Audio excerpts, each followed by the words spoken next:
Hello, everyone, and welcome to Honey Badger Radio. My name is Brian. I'm here with Allison, and this is our episode of Maintaining Frame. What are young men up to? It's a secret. We're going to get to that in just a moment. First of all, I just wanted to say happy Monday, and the apocalypse didn't happen. Did you guys see the eclipse? Did you happen to see it? I don't know if you, like, it depends on where you are, like whether or not you can see it. I came outside just to take a peek, and it was cloudy as hell, so I couldn't see it. But Lindsay did from her job. She sent me a picture of it. No, it's okay. I wasn't expecting to see it. I think every time there's an eclipse, I miss it, or I go out.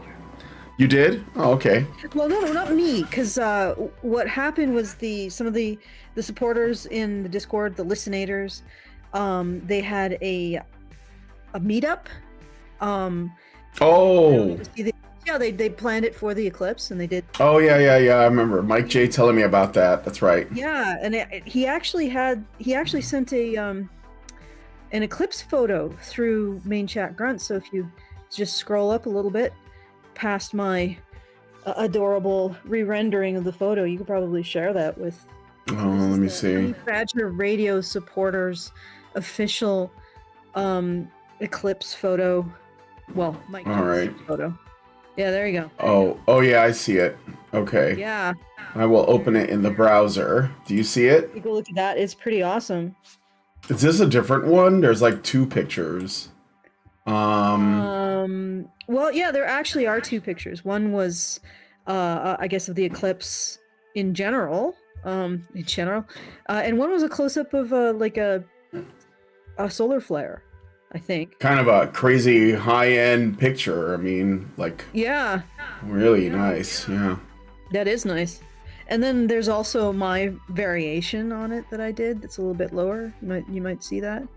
I saw it with the googly eyes. Yeah, very silly. Void Cat eyes. So I was thinking, It looks like Void Cat is looking down at us from the heavens now.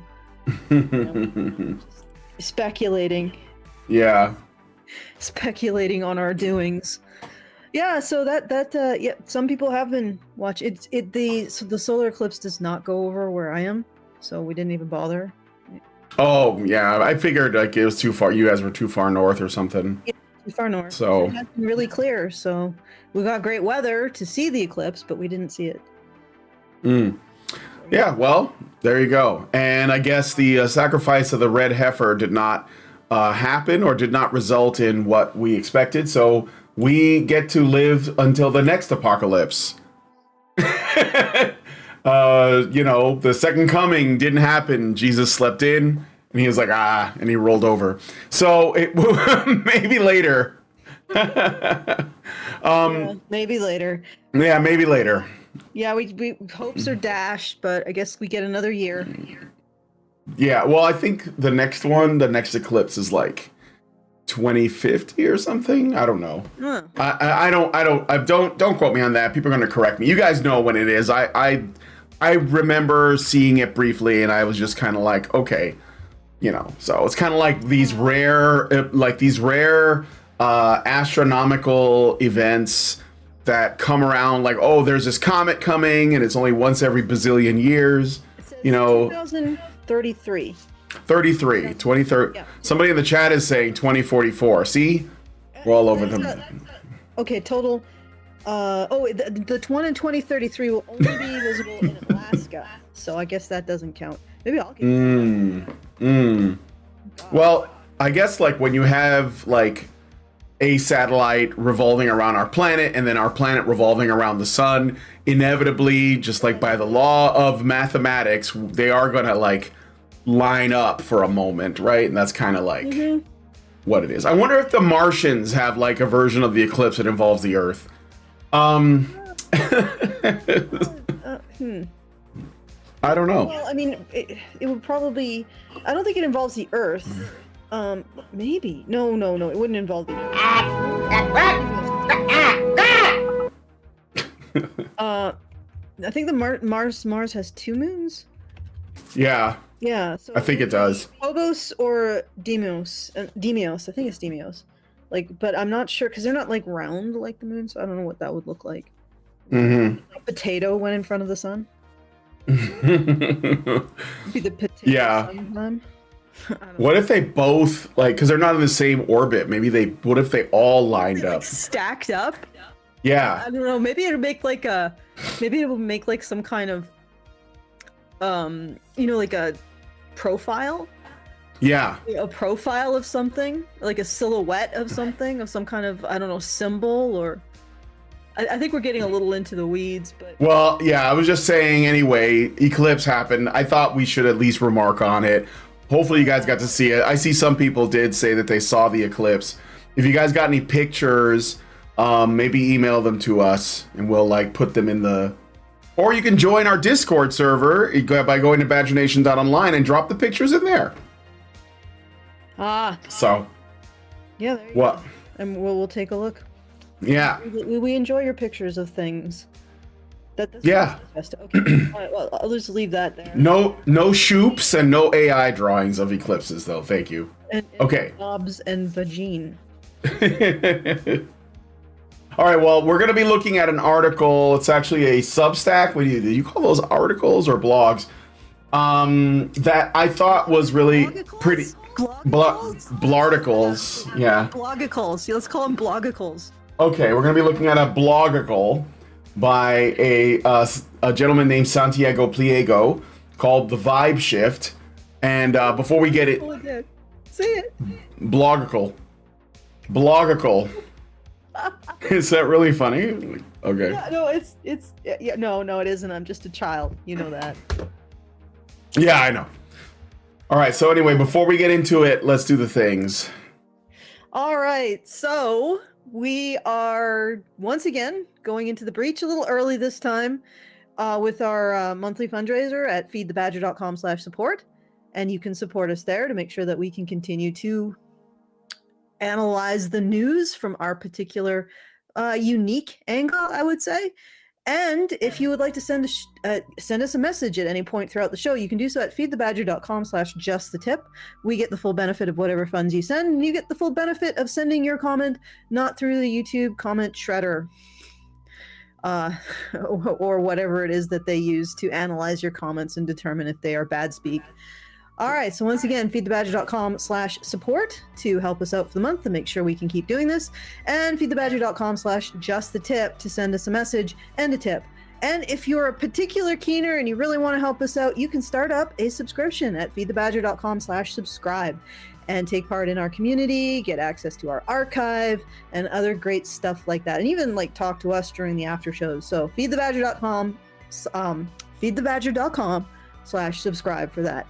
All right, Brian, let's get All right, so we're gonna get into the article. Thought to give you guys something a little bit positive, and then we'll give our thoughts as we go. So this is Vibe Shift by Santiago Pliego, and he starts with a quote: "When you can assume that your audience holds the same beliefs as that you do, you can relax a little and use more normal means of talking to it.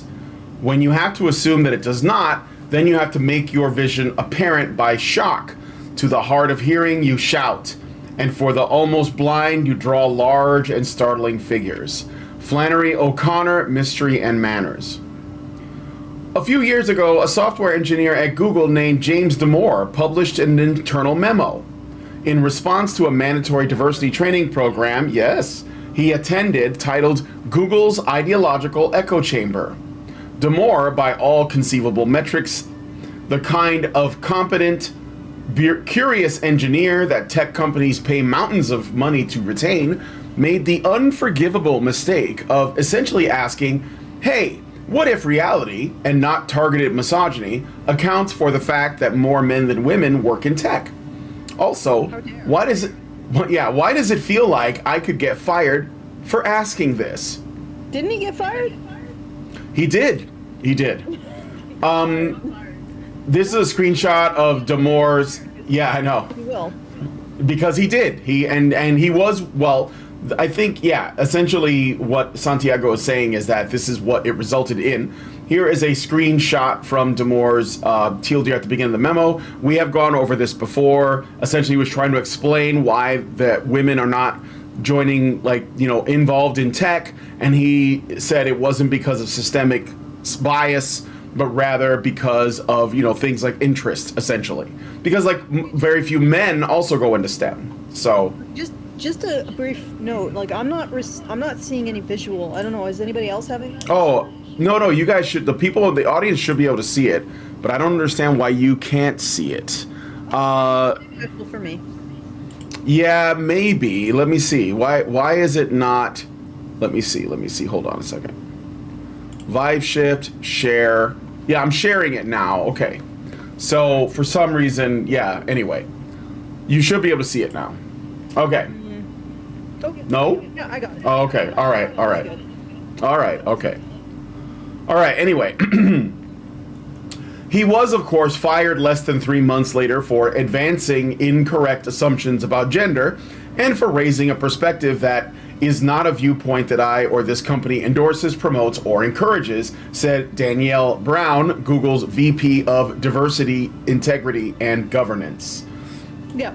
I guess they called it DIG before they called it DEI, before they called it JEDI, before they're now calling it Bridge, because if we rebrand it, then it's a new thing. Can I just, like, this is their sacred mantra, which is women are oppressed.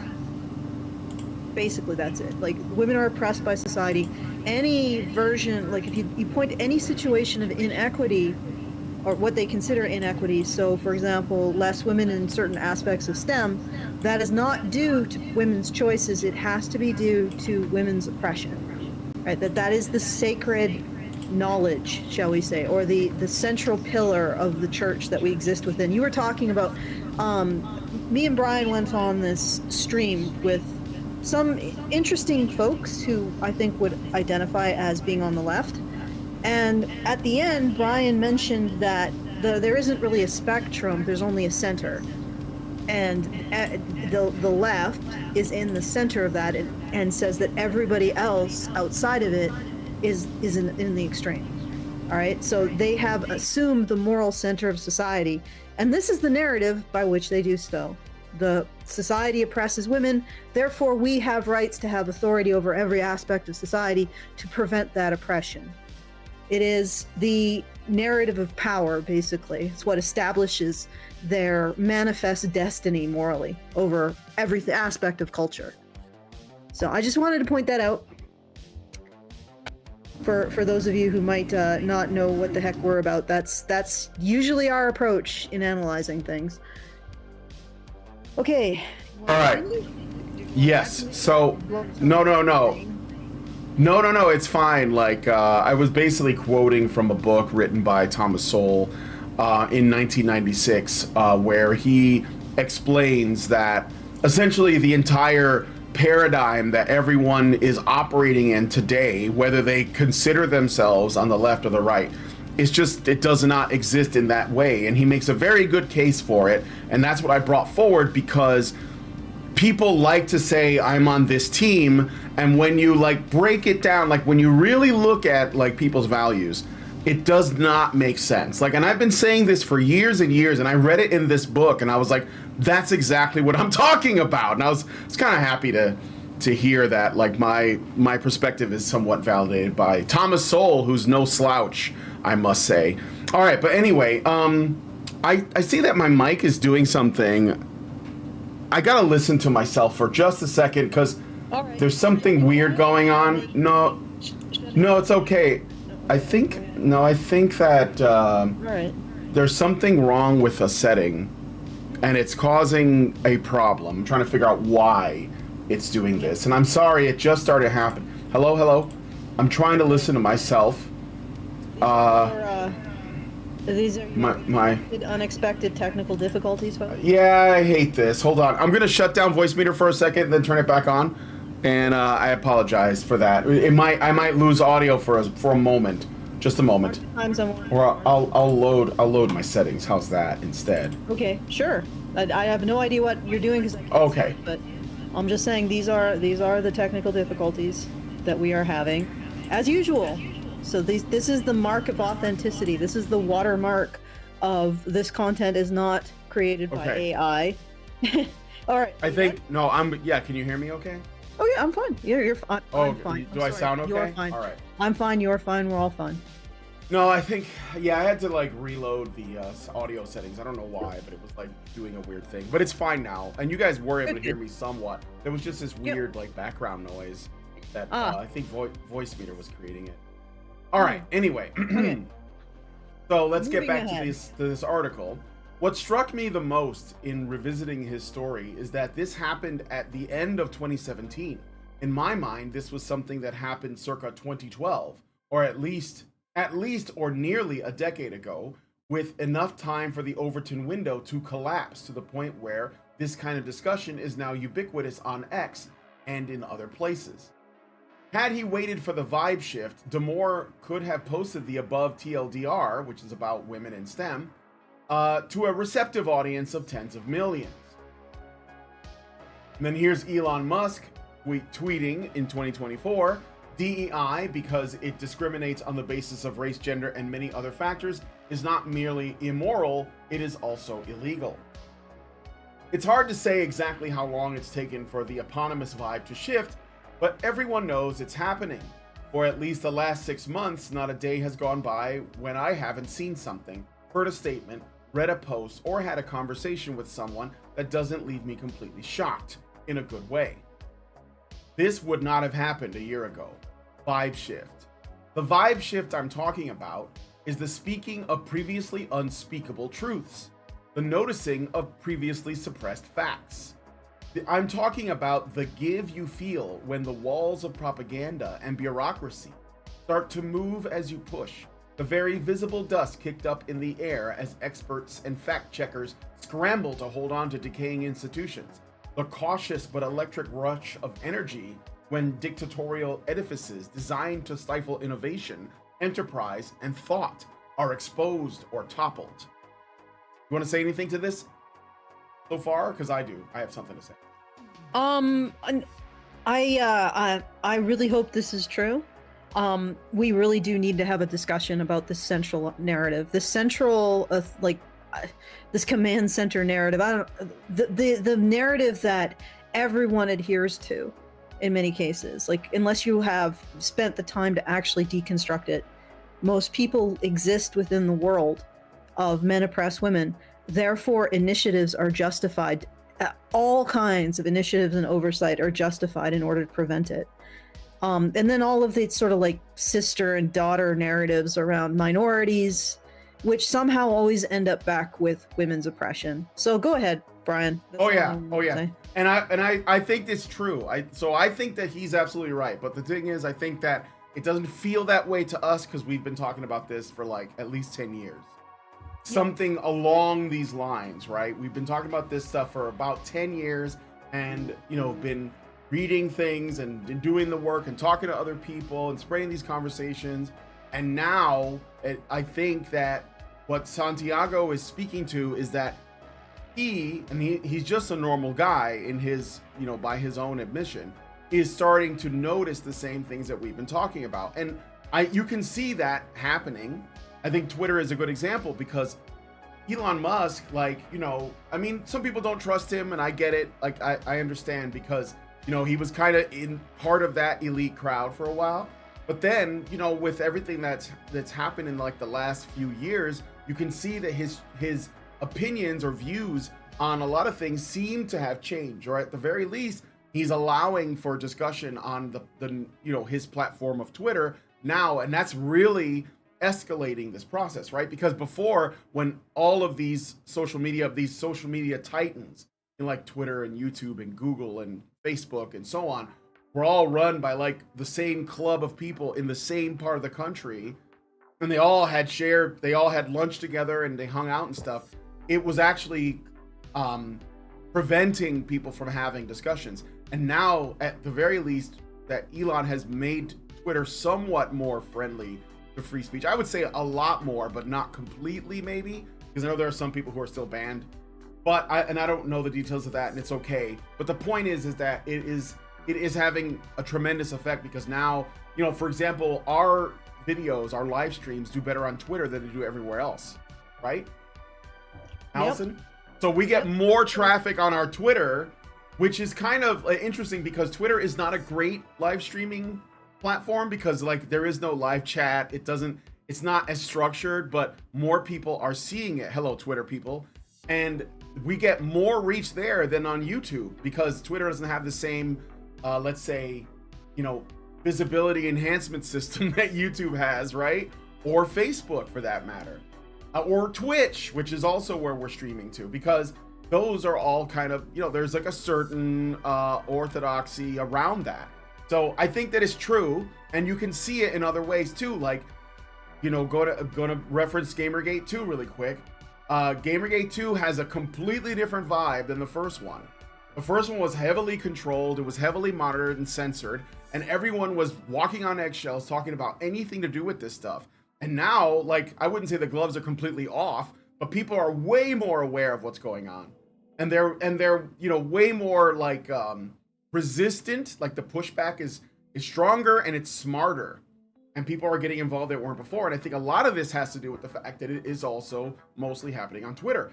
And when you pair that with other things that have been going on with people talking about, like dating and feminism and like, and all that, that's also growing.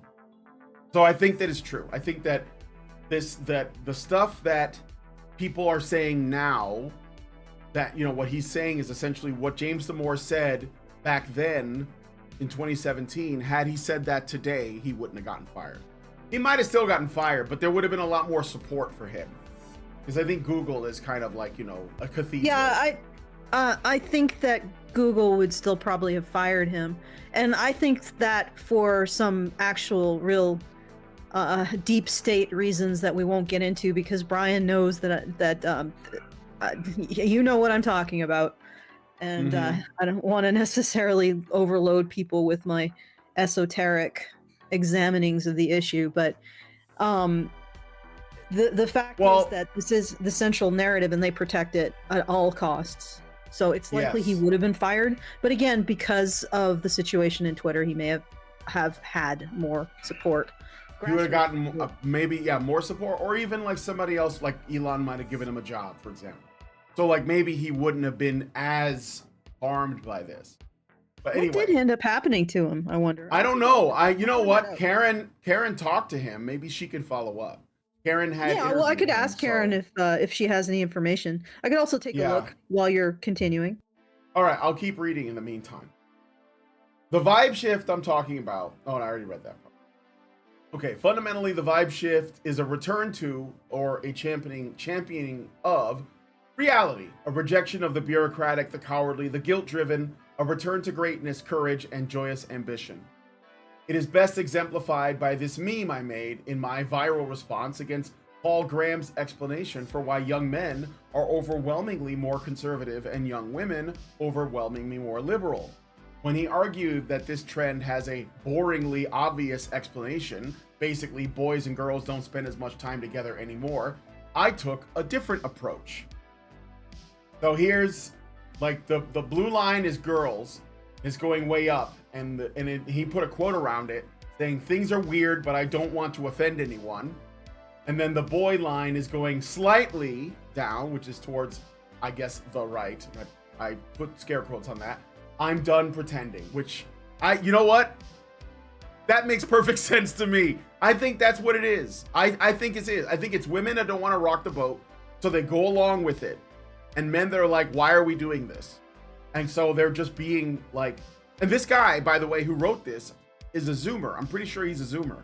So he is like seeing the thing that like the millennials don't, they're essentially participating in, and the Xers don't seem to notice. So there's that. As a society, it's much easier to be. Okay. Sorry, I didn't time that right because I was struggling with the mute button, but I'm gonna lay something on you. These lines represent, well, at least the red line, I think, represents men's perception that the average woman will ever actually understand or love him. If that makes sense. Like it's the I'm giving up on this. Yeah. On trying to appeal to women because they're making it obvious that they have no interest and no desire for me or to appeal, like they have no interest or desire in recognizing any kind of social desirability that I have. Any kind of approval, granting men any kind of approval. I mean, overwhelmingly what I see from women, like in the mainstream or even just a lot of what they say, is that they don't give men the impression, at least this is what I'm hearing, that they can appreciate a man or do appreciate men or would ever even come to appreciate men. Like, do you get that sense overall? And as they get more and more to the left, it seems like that's getting stronger and stronger. With women? You know, yeah, with women. Well, what I think, I don't know about what's happening with women. I think that what's happening with men is, it's actually not because they're looking for women's approval or love so much as I think that men, first and foremost, they want to live in reality. Like, before we even start, like, talking about dating, women, family, like, can we live in the same planet? You know, like, people have been talking about the supposed, like, political divide for, like, the past 5 years. It's actually a gender divide. This is what it looks like. It's women going absolutely insane and men going, what are you doing? And not even going too conservative at all, but just sort of maintaining. No. Well, yeah, I mean, more or less, like. And it's not particularly, I don't even think it's conservative, because if you actually look at where they're at, it's basically just centrist. But my point is that I think that if men still felt like the juice was worth the squeeze, they probably would be going left with the women, because let's face it. Yeah, they would just squeeze along with them, right? They would just going left meant actually becoming genuinely attractive to women, I think a lot of men would sign up for that. You know, from what I can tell. And and they're not, and I think it's because women are overwhelmingly giving them the impression that there is nothing a man can do to earn any kind of appreciation. Like, from what I'm seeing. Like, if I were a man, that would be the impression I'm getting. So I would be starting to think to myself, is this thing that I want even possible? So I might as well just keep to my guns politically. And because it's not just that women are going really left, men and women's political attitudes, they were much more aligned. But it's like what's driving the movement of women left is, in many cases, also the men oppress women narrative. Like, it's this idea that they need the government to exist within their own lives. Do you get what I'm saying? It's like, in every circumstance, you need the government as a bodyguard against the men in your life. That's going to drive them towards more government intervention. It is going to drive them towards more government spending. You know, it's going to drive them into more controlled economy, more controlled, more taxes, more services, because they need that. They feel like they need that. They need the government looking over their shoulder to make sure that the men in their lives, or the men that are tangentially related to them, don't harm them. Right? And it's that narrative of oppression. Of course, yeah. So, yeah, that's exactly right. And the more that they seem to be driven in that route, the more isolated, the more single they become. Like, the more they don't get married, they don't get in relationships with men. And ultimately that means that the more they need the government. And the more they do that, the more they have other drives that end up being unmet. Because a lot of these women don't want to be without children, but they're functionally going to be without children. Because many of them are not, I would say, stupid enough to even sign on to having a kid with money from the government. I don't want to say stupid, but it's like, that's a lot of work, even if you're getting money from the government, to raise a child all on your own, unless you're completely neglectful, which I understand is an issue. But a lot of them don't want to do that, but they would want to have a child. They just don't have anyone to have a child with. So those instincts, that desire, that maternal, dare I say maternal instinct, where does it go? It goes into all of this bizarre what I call golden calf religions, where women are taking care of these vulnerable groups in a political context, like the trans lobby, like the immigrants, like LGBTQ, and they want to be able to protect those groups because they don't have infants to protect. Right. That's an instinct. Right. That is an instinct that women have. Yes. And it's got to go somewhere when they don't have any relationship and they're not actually having children. So the whole political landscape is basically a result of the dysfunction between men and women, which is what we talk about on here. And I know that this is something that can be considered very controversial. Very controversial. Well, people can't see it yet. But I haven't read this whole thing. Maybe this guy does. But a lot of people are not ready for that. They're not ready to have that conversation. It's still outside the Overton window. Even though you can see it right here. I know. People are starting to talk about it now. They're just starting to talk about it, and that's good. Like I said, that's what this is about. This is the vibe shift. On this political map, you can see it. Men and women mostly understanding each other politically, being in the same camps politically. Suddenly, bam, complete divergence. And I would say that this is probably just something that was brewing under the surface that finally erupted. But anyway, Brian, continue. I apologize. All right. As a society, it's much easier to be detached from reality if you're sloshing around the SAS casino of the 2010s. I don't know what SaaS is. Where things are easy and you can generate life-changing money by shipping the 10th note-taking app of the year or posting on Instagram. It's much safer to keep your mouth shut about the current thing, no matter how insane, if the alternative is to have your life destroyed. But we do not live in either easy or safe times. And as the cultural, technical, and political stakes get higher, a stoical, just keep your mouth shut attitude, surprise, just doesn't cut it.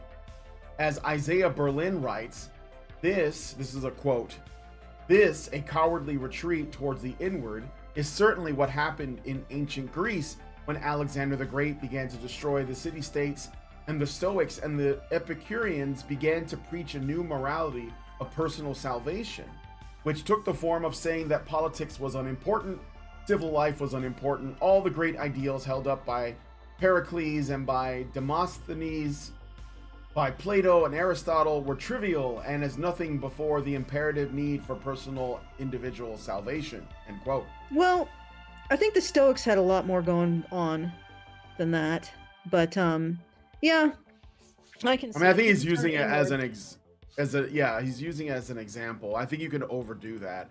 Albatross gave us a super chat. Thank you for $10. And says, whether they realize it or not, a lot of identity politics, etc., are anti-hetero relationships. I've tried explaining this, and some women have grudgingly agreed with me. Well, yeah, I think the purpose of those things is essentially the destruction of the family. So that's what I think. I see it everywhere. I mean, they'll distract you with like it being about blacks and stuff like that, but then when you look behind the curtain, it's like, oh, we disrupt the nuclear family. Oh, okay, so you want us all to die. So, I mean, they do. Like, it always lands the same way. It's always like, well, we should just make fewer people. And it's like every issue, like you can pick it, climate change, race, politics, LGBTQ, transing the kids, the outcomes of all of these things, patriarchy, it's all like, oh, fewer humans. It's an anti-human ideology, no matter how you slice it. So, and I mean, like, we have to start by just accepting that's the reality. It doesn't mean that we don't like gay people. It doesn't mean that. Like, that's the trick. You get put on the back foot. Look, man, I'm not a homophobe. That's not the problem. That's not the problem, man. It's like grooming children. It's castration as like a fetish. It's like all this other shit that's like ending people's genetic line. That's the problem, because the goal, you are the carbon they want to reduce, is essentially what it boils down to. So we just have to understand that reality and separate it from whatever the accusations are, and then just move from there, because the accusations are intended, again, according to what this guy is saying, tell you to just keep your mouth shut, and then you just let it happen and things just unfold. So anyway. Yeah. Most folks in the tech and venture orbits are probably aware of the most salient example of the vibe shift in startups, the happenings in the Gundo. The teal deer on the Gundo is a bunch of bright, young, ultra-ambitious dudes, men, in El Segundo, California, have forsaken the, quote, don't rock the boat by saying what you believe and focus on hitting the SaaS jackpot ethos of the 2010s to 2020s. Silicon Valley, and are instead unapologetically pro-America, pro-family values, openly religious, all of which they channel into challenging and important missions like manufacturing hydrocarbons out of thin air, making it rain where it doesn't, and more generally rebuilding America. So like one of the examples, there's like a link here. There's like this kid, this young guy that like found a way to make it rain, like to make it rain with technology so that droughts on California would be essentially a thing of the past if it goes the way he wants. And the thing is that this kind of technological advancement, what these guys are saying is because of this woke shit that we're embedded in, this guy couldn't do it because he's male or something, right? Like you can't be in this. Like remember the dude who landed a fucking satellite on a comet? We talked about that. Like yeah, we talked like that. That's what I'm talking about. Like these things that the shirt he wore. Yeah, it came about the shirt he wore, exactly. Like these things that brilliant men, far more intelligent than me, can do, are being stifled because they are men. And now these guys are like, you know what? Why are we trying not to rock the boat? Like fuck this. Like we're gonna do what we're gonna do. And that's why I love this, because they say ultra ambitious dudes. They are instead unapologetically pro-America. There's nothing to be ashamed of. Pro-family values. Again, I like the human race and I'd like it to continue. Openly religious. Again, another thing you shouldn't be ashamed of. Like if he was Muslim, you wouldn't be able to say anything. All of which they channel into challenging and important missions like manufacturing hydrocarbons out of thin air, making it rain where it doesn't, and more generally, rebuilding America. Like if there's anybody that can like fix the mess we're in, it's guys like this. You know, like we're always, everybody wants to go like America's done, the West is gonna die, it's all over, and yet we also champion men. Well, guess what? This is what men do. They fix shit. So I think that's what this guy wants to do. He's like, why are we constantly like going all doom and gloom? That's what they want, you know, as the saying goes. If it was really over, their propaganda would no longer be necessary. So this guy is saying, he's giving the middle finger to these people, and he's like, let's rebuild. I got another super chat. I'm sorry, no super chows yet. From Zeranx. Super chows in, guys. And he says SaaS equals software as a service for $2. Well, thank you, Zeranx. That's good to know. I didn't know that. Okay, cool. Okay. Yeah, I want to just get in here. So those of you who don't know, I think it wasn't called Shirtgate. It was Shirtstorm. Essentially, there was oh yeah, that was a good name. Scientist. I'm gonna get his name really quick. Oh God, I sorry guys, I do not spell well under pressure. So this guy actually landed a probe on an asteroid, which was an astounding feat. Yeah, never before done, right? Never before done. Matt Taylor is his name, and he had a shirt of pinups, like pinup art, during the news conference where this was discussed. It's important to note that it was a custom-made shirt made by a woman too. Yeah, it was made by his friend, which is why he was wearing it, because it had value to him. And everybody ended up focusing on the shirt instead of the accomplishment. And what's astounding to me, it's like a human race takes gigantic step forward. Everybody talks about a shirt. Like seriously? And it's so demotivating. Like the guy ended up in tears and he had to apologize. I'm so sorry. I am one of the people who advanced the cause of the human race, but I managed to piss everyone off because of a shirt. His name was Matt Taylor. Yeah, I got boy. That. Rose Eveleth was the individual who made the stink about his shirt and wrote a big article about it. Yeah, there's all kinds of articles about the shirt now. instead of about the actual incredible thing that he did for the cause of humanity. And it's like, I'm like looking at the shirt, and it basically looks like the average maybe science fiction cover with like a hot, cool chick on the, you know what I mean? Yeah, it's like pinup girls. It's actually not. It's not that salacious. Like it's not salacious at all. Like, yeah. I remember getting, when I was a kid, I got a cover, or I picked up a science fiction book. There was like this albino woman in like a leather bikini, and this was less salacious. His shirt was less salacious than that, and that's on a cover of a book. Like, seriously, let's. Yeah, anyway, it wasn't like a heavy metal magazine cover. Do you remember those? Oh yeah, jeez. Heavy metal magazine. They weren't. Well, I don't know if that magazine still exists, but I remember even those, like, they were suggestive, but they were obviously okay to put on the cover of a magazine. So, all right. Anyway, back to the article. So, but part of what's causing the vibe shift is that it goes well beyond the gundo. Indeed, no matter what circles you run in, almost everyone, from AI accelerationists to tech bros to gun owners to Bitcoiners to Christians to normal families to children who like math to American citizens, is undergoing a variation of the same kind of pressure to conform, stagnate, and decelerate. Not only does the current thing demand total and unquestioning loyalty from all of these groups, but not even a year and a half ago, anyone willing to speak out could be barred from participating in the public square forever. It's true. And then Elon freed the bird. Get it? Twitter, freed the bird. As Mike Solana recently wrote, quote, excuse me, I'm like, I had a rage scream earlier today and my throat's been a little like stripped. Oh boy, Mike Solana. What was the rage scream about? I'm curious. I don't remember. It was I don't know, something primal rage online. scream. Yeah, it was just like as Mike Solana recently wrote, quote, for over 20 years it's been obvious the internet doomed the 20th century media oligopoly.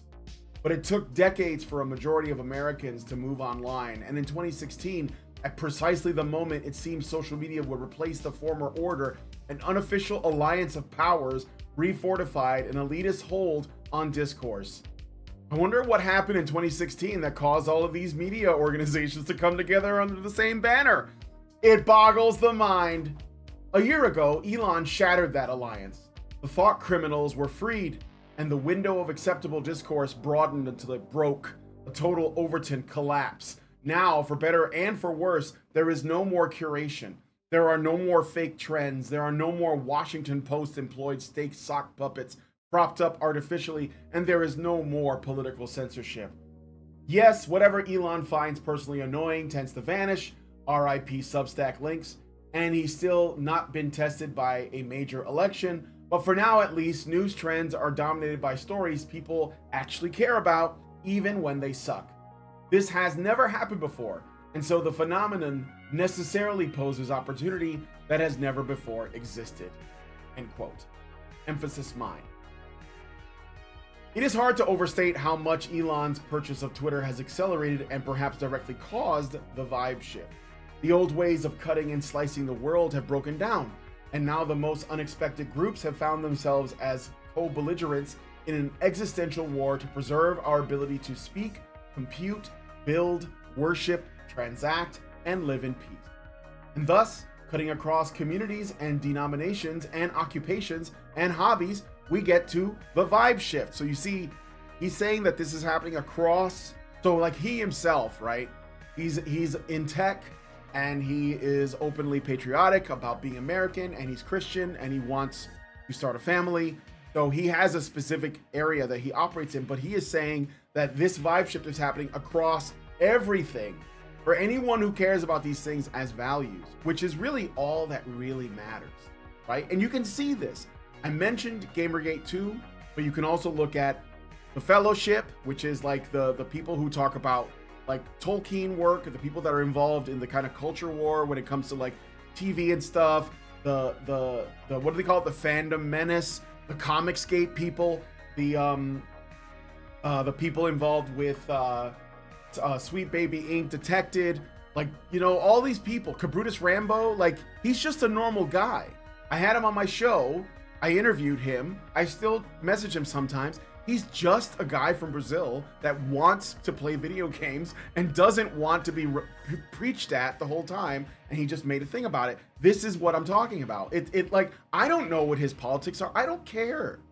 I care that we're like on the same page in what we are essentially rejecting, which is the ability for us to share in ideas. Because most likely, if he's like a healthy individual, we're probably going to have a lot in common anyway, which we did when I talked to him, you know? So, but I didn't ask him about like, what are the benefits to anarcho-capitalism? Otherwise, I'm going to unfriend you. Like, no, why would I do that? That's stupid. You know what I mean? It's like, dude, you play video games. What kind of games do you like?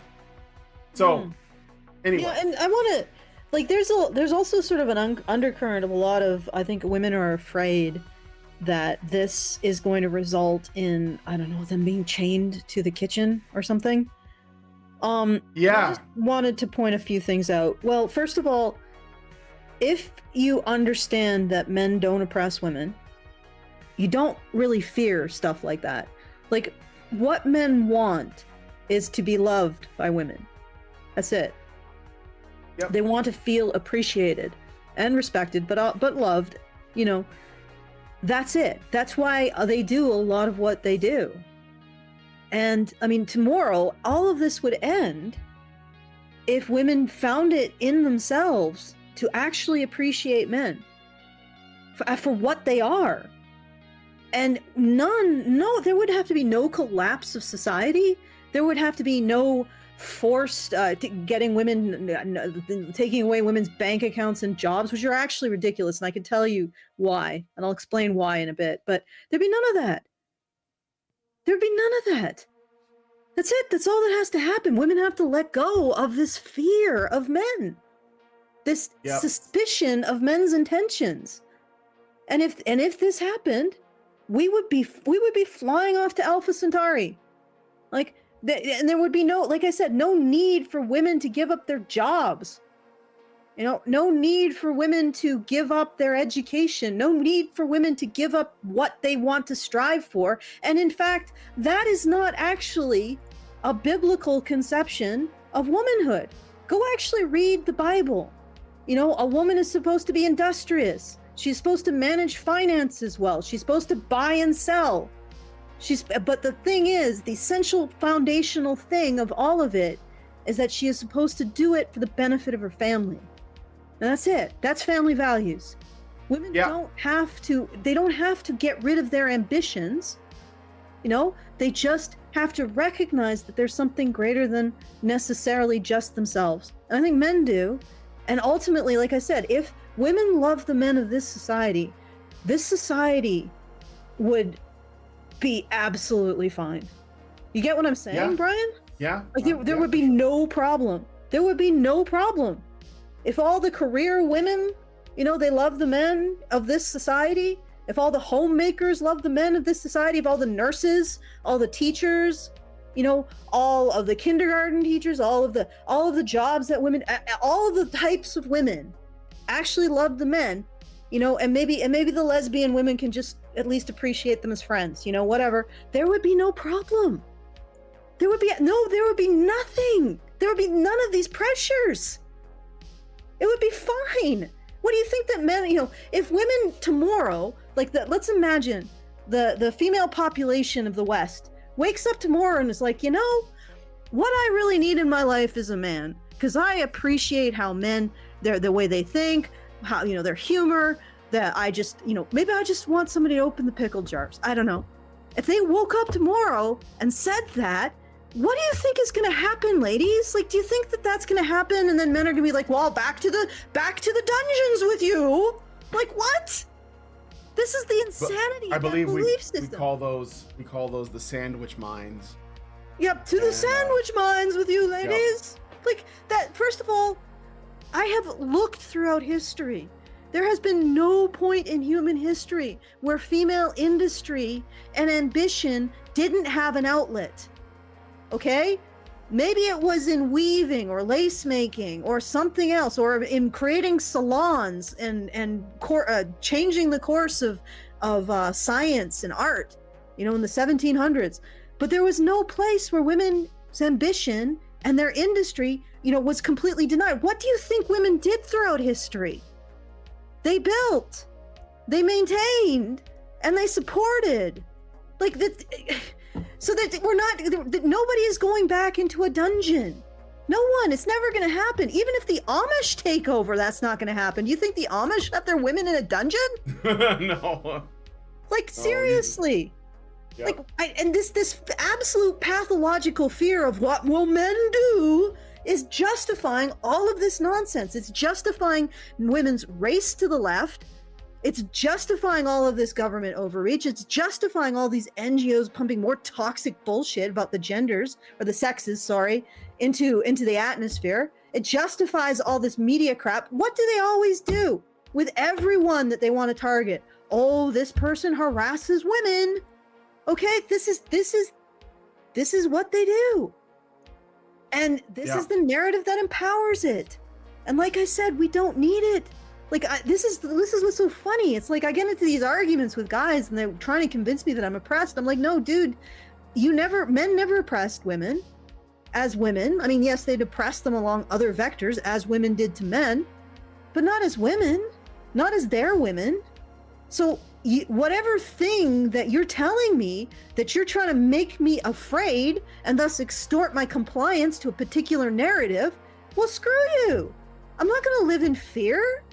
And I'm certainly not going to live in fear of men. And it's like, it's just a weight off your mind when you just step out of the universe, this like solipsistic universe constructed by that statement that men oppress women. Just try it. Like, if you're a woman listening and you don't believe that, just try thinking, hey, what if men didn't oppress women? Well, what would my life be like if I thought that? Do you really think the instant like men are waiting outside with a net in the bushes for the instant that you just let that go, and then you walk out your door and they're got one to the sandwich mines? Like, seriously? Women were still viewed as chattel. Okay. I want to read more of the article that's actually positive. Yes. Okay, so anyway. And thus, cutting across communities and denominations and occupations and hobbies, we get to the vibe shift. The vibe shift looks like ditching childless civilizational nihilism, yes, and saying, yeah, having kids is good, actually. The vibe shift is the repudiation of homogenizing hyperglobalism and instead intentionally pursuing the communal, the local, and the national. Whoa. The vibe shift is the rejection of reality denial and instead embracing that men and women are unique and different. Oh, yeah! The vibe shift is the refusal to subordinate yourself and your family to the whims and anxieties of activists and bureaucrats and relearning to trust your eyes and ears. Excellent.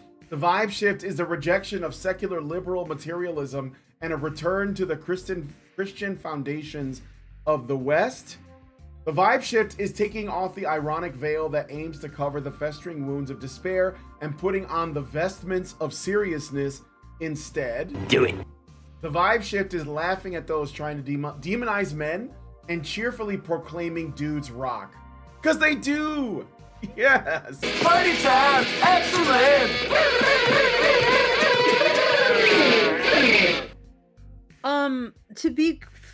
Let's give Christianity its due. Women improved in status within Christianity, or at least, in many cases, if you actually look at history. And it might also be just because Christianity ended up encouraging a peaceful sort of milieu that enabled more trade. Okay, and that trade and that surplus generally corresponds to more comfortable lives for women. But it's like this idea that Christianity is so antithetical to the rights of women is a little ridiculous, in my opinion. Oh, absolutely. Well, I mean, I think the whole narrative about men oppressing women is a little ridiculous, in my opinion. Having looked at history and looked at the various legal. If it's not true under Islam, and it's not, then how could? Yeah, I mean, that's like the best argument that people could have. and it still isn't correct, you know? So Yeah, I know. It's yeah, exactly. I mean, tribalism is crazy no matter where you go, and it's crazy towards men and women. But even in Islam, women are 3 times less likely to die violently. Yeah, they're Okay, protected. And they also live longer, which, you know, isn't just biological. And I was thinking, like, I was reading, and this is completely, like, in a completely different subject than anything to do with this. But I was reading about how to essentially sell things to people. And this individual was talking about how these architects, they were trying to construct a mall space, right? So basically a market space. And they were trying to construct one in, and the comparison was between one in Russia and one in Saudi Arabia, which is the dread monolith of women's oppression. And yet, these architects, they didn't talk to men about what they wanted for this public market space. They talked to women. They were asking Saudi women how to construct this space in a way to make it appealing to them. Now, does that really sound like, I mean, you don't go to Why would they care what women think? You don't go to the antebellum South and then go to the, you know, the black people in the field and say, well, what kind of color walls would you like in the gathering place of your society? That doesn't happen. Okay? They don't invest that much money in the opinions of people they don't care about. And it's just one anecdote. And it's like, yeah, this is not the way you think it is. Men in authority doesn't necessarily mean women oppressed. And when I say that, people are like, oh, you're a conservative. I'm not. I don't care how people structure their lives. I just don't like the lie, right? I don't care if you're a house husband to like a high-powered career woman. I don't care. I just don't like the lie. I don't like the lie that men oppress women, or the statement, and I see this, that the basic idea in feminism that men in authority equals women is oppressed. I don't like the fact that that's never been falsified, like it's never been presented as something that can be falsified. And incidentally, it's very easy. It's an if-then statement. If men in authority, then women oppressed. That's the if-then statement, and you can falsify that. Because you can look at the situation of men when men are in authority, and you can look at the situation of women when men are in authority. And if the situation of men is worse, then obviously it's not oppressing women. It's doing something else, because humans are very, very psychologically complicated. It doesn't just mean people being in power doesn't just mean that they're lording it over. We aren't chimps or bonobos. We have this unique psychology. For example, there is this test that they've done with, it's really interesting. It's essentially you show a video, and it's using these sort of abstract shapes, and you'll have one shape, and you'll have a helper shape and a hinderer shape. So I don't know, the helper shape will be like a triangle, and the hinderer shape will be a square or something. And you will show the main shape being helped by the triangle and hindered by the square. Now, when you show that to human infants, the human infants will express a preference for the shape that helps by 6 months. Okay? 6 months. Great apes don't. They overwhelmingly, bonobos and chimps, show a preference for the shape that hinders, because they're fucking suck-ups. They suck up to the dominant entity, the dominant ape, who can force their will on everyone else. They don't understand the concept of justice, mercy, and compassion. It's completely foreign to them, right? So they just want to suck up to the guy who can enforce his will onto everyone else. Humans are not like that. We're fundamentally not like that. And interestingly, dogs, in some cases, are like us. They prefer the shape that helps. If, yeah, and this is the caveat, if they've spent a lot of time being trained by humans, so if they've interacted with humans a lot in training, so there you go. Like it isn't a situation. It isn't a clear-cut situation of, oh, this human being is in power, therefore they are going to oppress everyone around them. That's not the case. It's not the way that we're wired. In many cases, and you exempt like psychopaths who just use this particular mechanism, in many cases, the people who are in power actually want to protect and provide for those they have power over. That's more of a human thing. And it's written into our psychology, right? That we prefer that. And I'm going to use an example that was on my mind. Again, the CEOs, the C-suite, the men in the C-suite during the 9/11, the towers, the men in the C-suite of the South Tower, they saw what happened to the North Tower, and many of them actually contradicted the building authority to tell the people under them, mostly like women, middle management, to get out of the building, and they stayed to help them get out. Many of them died doing that. These are the freaking C-suite. Everybody's, the men that everyone hates, right? The big, high-powered executives. They laid down their lives to save the secretaries, the accountants, the PR people. That's what they did. We have an absolutely distorted view of humanity. It is anti-human to believe that just because a group of people is in power, they automatically oppress those they have power over. That is not the case. It is not the case, and that is why we are one of the the most successful creature on the planet. Okay? And that was a long aside, but I think it's a positive one, isn't it?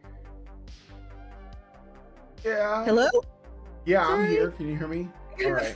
You come back Let here. me get back to I want to get through the article, but I mean, it's not super long. Like, I think we're more than halfway through, but let me continue. So the vibe shift is laughing at those trying to demonize men and cheerfully proclaiming dudes rock. And I think to cheerfully proclaim it is, I think that you have to smile in the face of these, and it really pisses them off. The vibe shift is spurning the fake and therapeutic and reclaiming the authentic and concrete. The vibe shift is a healthy suspicion of credentialism and a return to human judgment. Ooh, I like that too. That also gets a yes from me. Hold on. All right. The vibe shift is living not by lies and instead speaking the truth, whatever the cost. The vibe shift is directly facing our tumultuous times, refusing to black pill and choosing to build instead. There is no denying that whatever else, the vibe shift is an electric time. After all, things hidden before the foundation of the world are being rediscovered, and things thought to last until the end of time are crumbling at hypersonic speed. It is also a time fraught with opportunities for new disruptive technology. It doesn't surprise me that as we enter what could very well be the most volatile political and cultural period in recent American history, we're also seeing some of the boldest bets of the last few decades. The printing press emerged as if by chance amid the most apocalyptic geopolitical and cultural rearrangement of Europe since the Great Schism of 1054.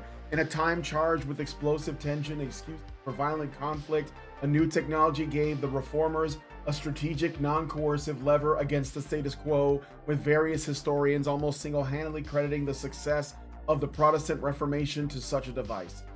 Closer to home, the age of American westward expansion accelerated with the aid of technologies the frontier itself inspired. From 1830 to 1895, the photograph, the telegraph, and the rotary power printer, the typewriter, the transatlantic cable, the telephone, the motion picture wireless signals, and other now ubiquitous technologies emerged to help advance civilization past a kind of topographic political gridlock and into a new era of possibility and abundance.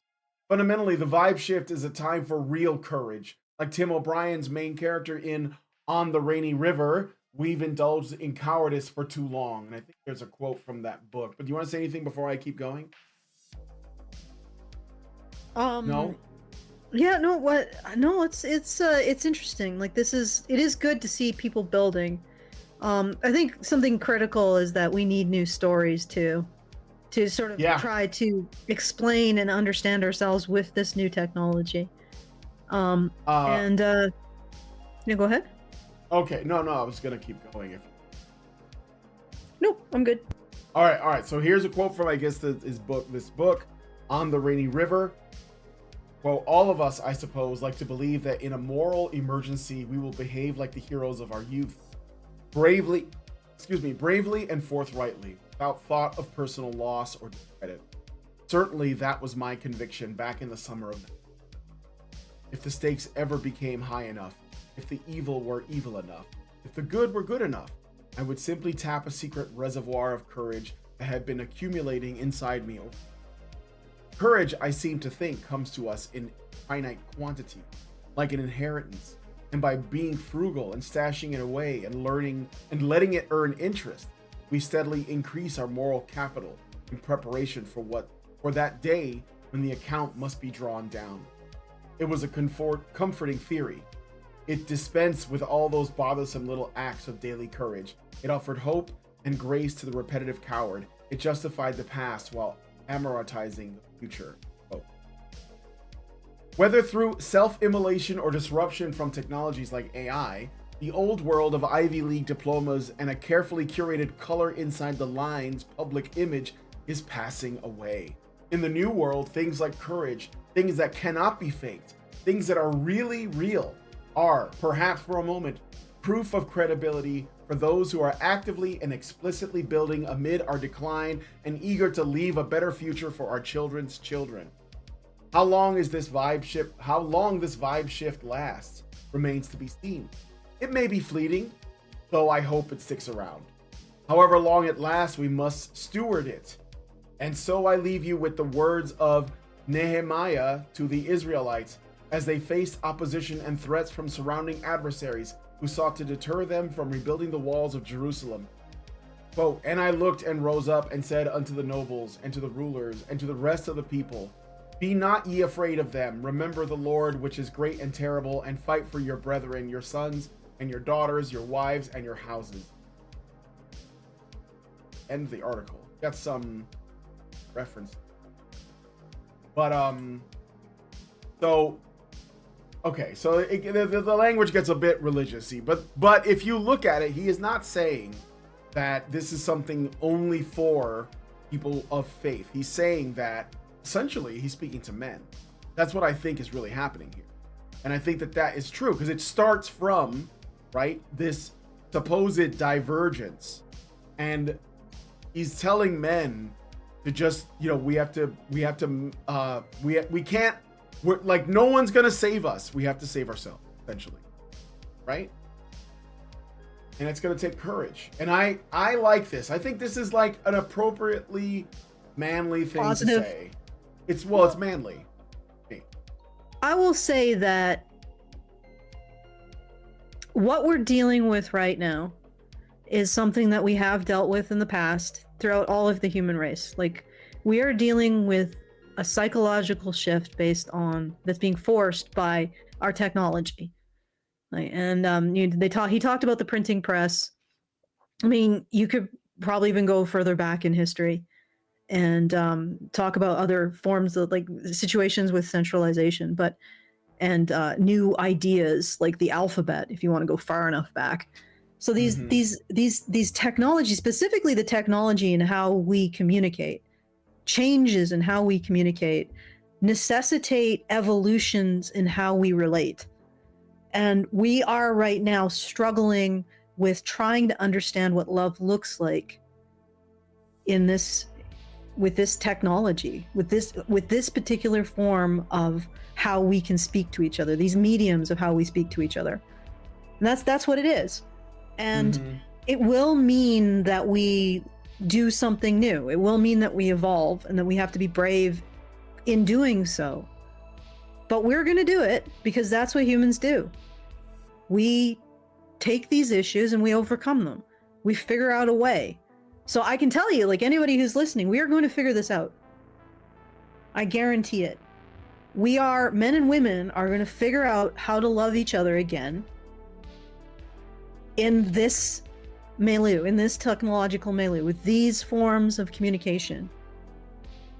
It may end up that women have to take some responsibility and look deep inside themselves to truly discover what they want as an individual, rather than just acting out fear and avarice, right? To truly discover themselves, which is what they've always wanted. This is the thing. Like, since the beginning, it's what Betty Friedan called the problem with no name, which is this feeling like there is no purpose, you know? And I think women have to discover that their purpose is to love men. And I'm not saying that men's purpose isn't to love women, or that it's their only exclusive purpose, but this is a huge part of what makes us who we are, you know? And I can see that there's a lot of men struggling there because they feel like there's no chance for them to be loved by a woman. And then women encourage this attitude, and I don't know why. Because what do you think your life, what is the worth of your life except the people that you've loved? Like, is there any other worth to it at the end of the day? You know, and that's what I'm saying. That's what I believe, that we will figure it out. We will figure it out eventually. I don't know how painful it's going to be going through that, because women seem to be very stubborn. I'm not exactly sure why a career and material goods have such a thrall over them, when honestly what matters is who you love, you know, and who you've taken the effort to understand. Because in doing that, taking the effort to understand another person, you understand yourself. You become even more yourself. So that's what I have to say about this. I think it's a great white pill. It's great to see that, you know, they're building. I hope that women start to wake up to this, like, and start to understand that this is ridiculous. Like, I honestly I'm not as black pilled, because when I look at the dive to the left, what I see is that women are seeking something to have a feeling of piety from, some standard to submit to, something that gives them a sense that their actions matter. So they're obviously hungry for something. It's sort of dysfunctional what they're going after, but it means that they're not complete. They don't feel complete in and of themselves. They don't feel complete on a pedestal. They still need to be in service to something. And at some point, it's lonely on the top, at the top. At some point, I think there has to be a point at which they burn through every possible minority and realize, oh, hey, wait, maybe what I'm here on this earth to understand is men, right? Yeah. Maybe that's who I need to understand. And maybe that's who I need to love and cherish. And then, you know what? Our civilization will be off to the races. Okay, we'll just start anew.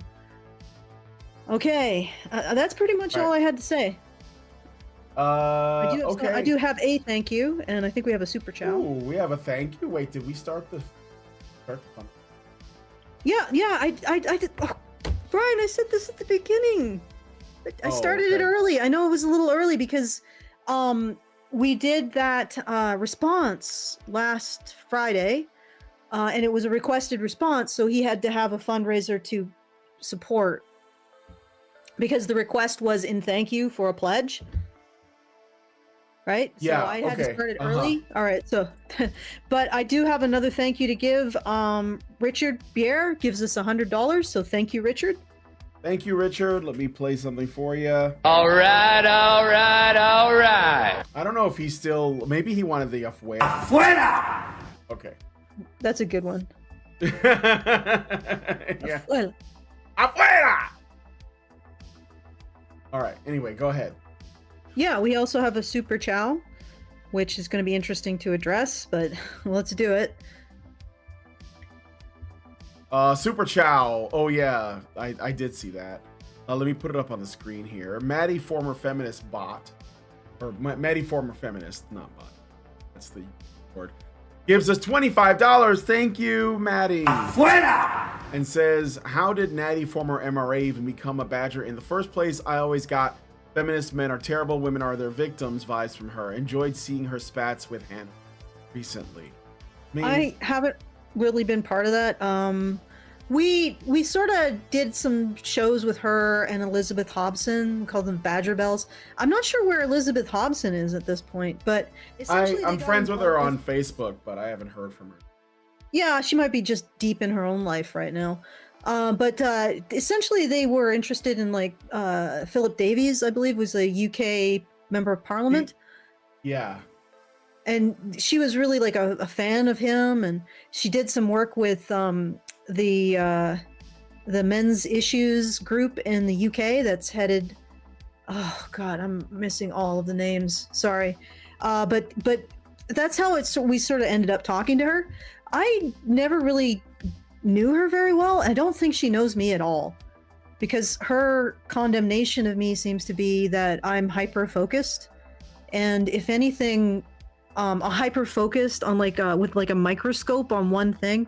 And if anything, my problem is that I look at things from an altitude of like a suborbital altitude, which people just don't understand sometimes. And I'm not saying that I'm like big brain, it's just the way I think. And it makes me frustrated because I feel like I can't explain myself very well. Allison's still kind of outside the Overton window for people, even Natty. Well, I think even that Natty, it seems to me that like Natty, something changed after the coup and all of the stuff that happened around it, especially in the UK. And after that, she's been like hyper aware of like all kinds of like government overreach, and I think it's put her in a pretty bad position. I'm not saying that it's irrational. I don't know. I haven't talked to her much. I did talk to her once. She seems to be really concerned about some kind of like conservative backlash, and she talks a lot about men in the manosphere or the men's movement that are scapegoating women too much. And I think that, for the record, I just want to say, so that she doesn't, because I think the way people perceive things can be deceptive compared to how things are. So I'll just say, yeah, men can be evil sometimes. And I think that do you guys agree that men can be evil sometimes? Can we all agree? Like, no, go ahead. It doesn't really bear saying. Like, yes, men can be evil sometimes. And yeah, I know, but I feel like because we're not saying it, that means that we're somehow being permissive. You know, it's like, why do people often say men's rights activists are just like feminists? They're making men out to be the victims of everything. And it's like, no, that's not the same. Not just because of the power and funding that we don't have, but also because our narratives are not the same. Yeah, I mean, I don't think that men are oppressed by history any more than women were. I think there were trade-offs on either side. But just to say to this particular situation,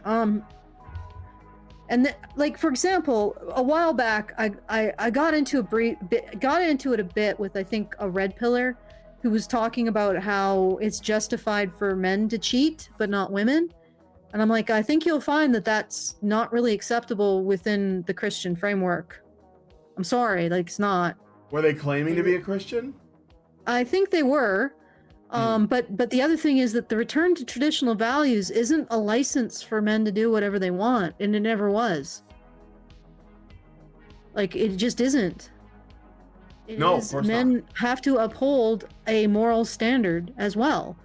It's just a recognition that men are the moral head of the household. That doesn't mean that women are worthless. In fact, while he may be the moral head of the household, she apparently is the value proposition. Like, you know, she's the payload, he's the shroud, like, sort of thing. So I mean, it's a balance. And if you want to return to traditionalism, yeah, you're gonna have to strip a lot out of your life, like pornography and other stuff that isn't really acceptable in that lifestyle. Otherwise, it isn't really. And here's the big kicker: if men really want to return to a traditional lifestyle, this idea of and this is me out of the Overton. Like, this is me sprinting out of the Overton window when I say this. The idea of taking an identity, taking pride in any aspect of your genital urges is not Christian, as far as I can tell.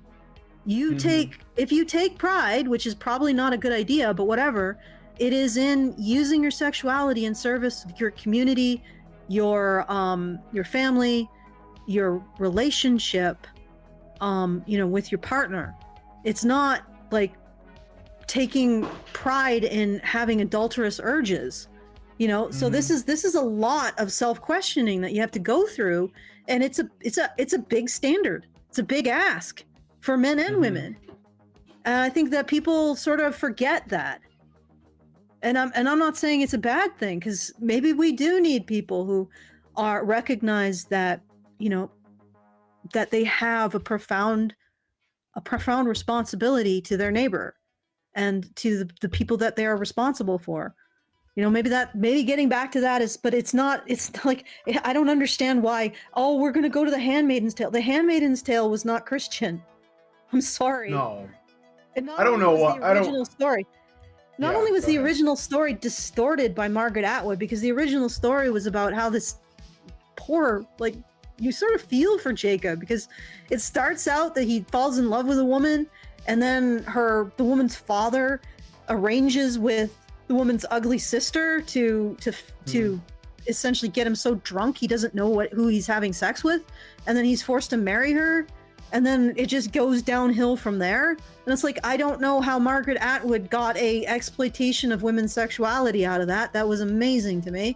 But The Handmaid's Tale is a distortion of the actual biblical story, and also that's not traditional Christian values in the first place. Like, I'm pretty sure monogamy was, that's the thing, right? It's not. I don't know. Chastity. But like, I think we're getting into the weeds a little bit. We're getting into the weeds. The Old Testament is like, that's Old Testament stuff, and it's not that it's out of date, but like, the New Covenant under Christianity is its own separate set of rules that sort of like, you could say it overwrites, but it kind of adds to the law. But anyway, Richard Bier gave us a super chat. Thank you, Richard. And he says, for $5, I have heard that Elizabeth Hobson might be working as a career for elderly people. Let's get this fundraising thing effort completed so that Allison doesn't have to take a waitressing job.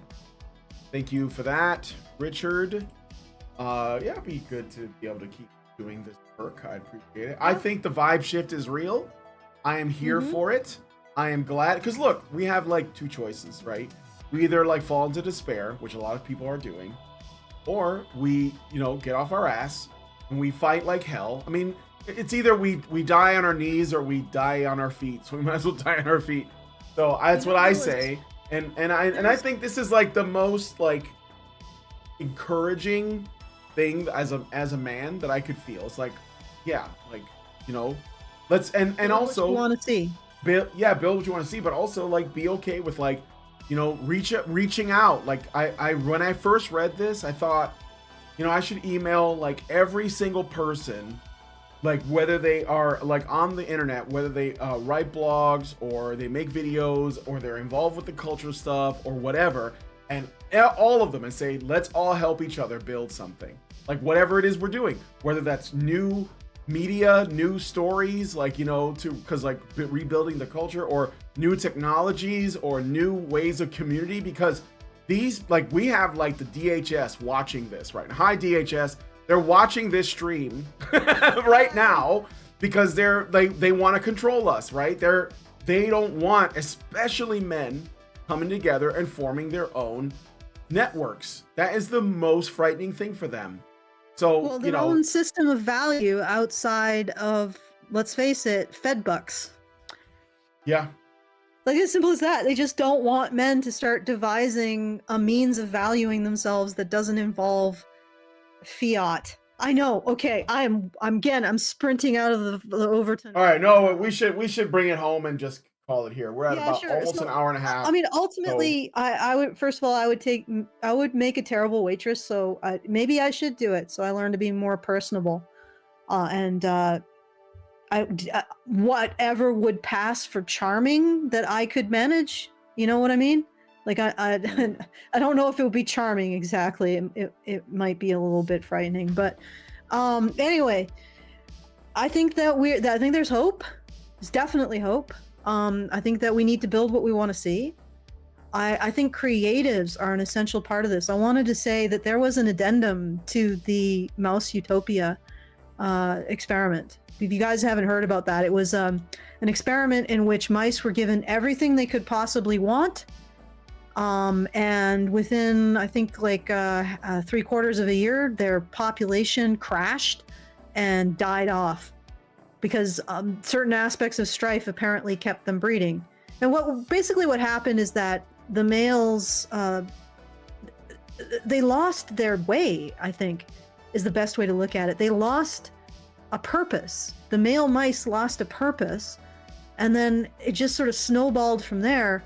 And then you had these female mice that just lived in isolation and did not engage with any kind of family formation. You had male mice that did nothing but just sort of groom themselves, and I think maybe socialize with each other and eat and sleep. And then the whole breeding colony collapsed because what it sounds like is that the male mice lost their role in terms of territory defense over the resources. But what we don't know, what you people don't know, is that there was an addendum to that. So what the researcher did, who created the Mouse Utopia, did is he created additional Mice Utopia, except he focused on giving the mice creative outlets, and that apparently kept them breeding. So even when everything seems like really hopeless, there is a bit of hope there, that even if, you know, we lose what we have now in terms of how we define ourselves in terms of men's role, there's always the possibility that there's something really great just around the corner when it comes to finding purpose, is what I'm getting at. And I think that's worth, you know, keeping on for and figuring out too. I mean, if you're a guy who's creative, like really explore that, because it sounds like that may be the future. Creativity, storytelling, creating art. And I know AI is this big looming threat, but I've worked with AI a bit. AI is terrible at telling stories, by the way, guys. It really is. Oh, I know. Isn't that all of our shows and movies are based on that right now? Yeah. I think all of, like, I saw, speaking of AI, I saw like a thread somebody screenshotted of a conversation on Twitter X about like some new Star Wars game that Ubisoft is putting out, and the people engaged in this conversation are obviously like, it's Chat GPT talking to itself. You can, like, just the way that it's, I was like, dude, this is so fake. Like, there's so many bots on Twitter that are like working for like these big like woke companies, right? I guess, you know what, I kind of would rather have Chat GPT like talking on Twitter than like one of the woke activists. But after a while, they're not going to be that much different from each other, because I think it's training on itself, like it's trained in that way. So anyway, eating itself. Yeah, that's the other thing. It's like becoming AI, self-referential. Yeah. AI, after a few generations, after feeding on itself for a few generations, stops producing anything of value.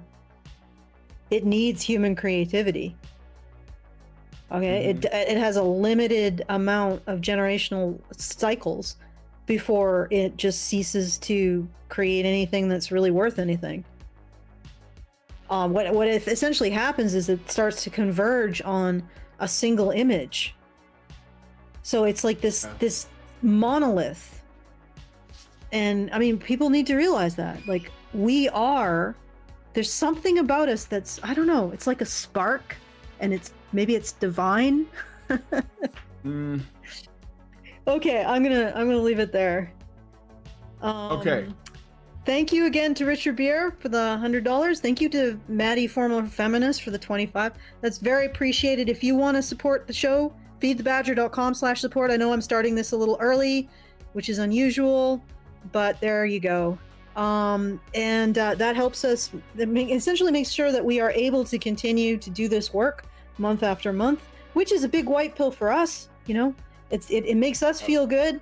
You can make us feel good by supporting us. Feedthebadger.com/support. This is sometimes very difficult work, but I think ultimately it's important, because understanding ourselves is where the future lies, right? And doing the work, even if it's uncomfortable, to understand yourself is creating a foundation for the future. And that means understanding men and women and our interactions and what we really want and who we really are and what our instincts sometimes dictate us to do, not necessarily to our best interests. So once again, if you want to make sure that we can continue to talk about these things in the way that we do, from the perspective that we do, which I'm increasingly realizing is outside the Overton window and possibly unique, feedthebadger.com/support. And if you know anybody who does talk about these things in the way that we do, give us a call. Like send them our way so we can talk to them. We don't have to feel quite as alone. We can start building bridges. Anyway, support us, feedthebadger.com/support. Send us a message, feedthebadger.com/justthetip. You know, tell us we're not screaming into the void. And also, if you would like to subscribe to have more, spend more time with us, feedthebadger.com/subscribe. All right, back to you, Brian. All right, you guys know you want to give Badger Chan the tip. So if you guys like this video, please hit like, subscribe if you're not already subscribed, hit the bell for notifications. Leave us a comment. Let us know what you guys think about what we discussed on today's video. There's a link to his Substack in the description. I suggest you guys get on Substack if you're not already. There's a lot of really good people there that are, this is like one of these spaces that's outside of like, the general sort of authority, let's say, of the internet. And please share this video, because sharing is caring. Thanks so much for coming on today's episode of Maintaining Frame, and we will talk to you all in the next video. Hope you had a happy eclipse. These are machines, dude. Okay? They are literal machines. They are talking point machines. They are impossible to fucking deal with, especially if you have like a couple dudes who have good memory on top of that too. Holy shit, you're fucked.